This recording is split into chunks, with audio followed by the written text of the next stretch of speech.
Merong dapat ikatuwa ang ating farmers at livestock raisers dahil sa pag-angat ng produksyon ng 3.3% ngayong first quarter ng 2013. Kung ikukumpara nitong mga nakaraang taon, 1.3% lamang ang nangyaring paglago sa ating agricultural products.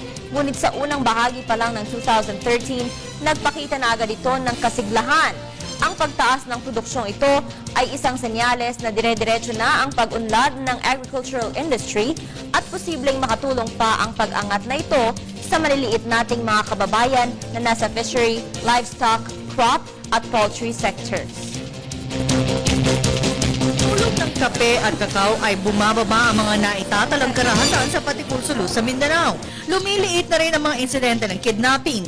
Ang dahilan ay ang pagkakaroon ng trabaho sa tulong ng kape at tsokolate.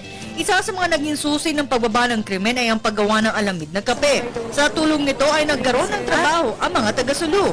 Ayon kay Princess Kumala Elardo, nagsimula ang kanyang munting pangkabuhayan tauhan lang na kanyang sinimulan noong taong 2008. Ngayon ay umaabot na sa ilang barangay sa Sulu ang kanyang natutulungan. Kaya naman sa tulong ng Food Expo ay nakakapag-angkat na sila ng kanilang produkto sa ibang bansa, gaya sa Asia at maging sa Europa. Bumaba ang gulo. In fact, percentage can you tell?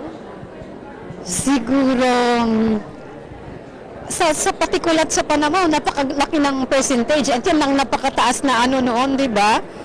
Considering nga yung Panamaw, nandoon ang MNLF, ang Patikul nandoon ang Abu Sayyaf.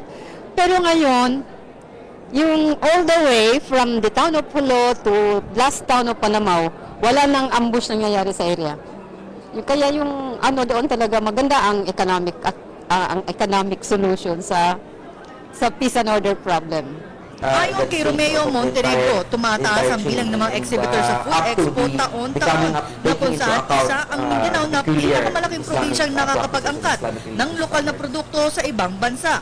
Katulad na lang ng saki, bigas, asukal, nyog, kape at tsokolate. Our efforts to export quality products does not necessarily undermine our strategy for food sufficiency. Classic example for black rice actually is prepared as a high quality product. Para sa telebisyon ng Bayan, Aya Makalma.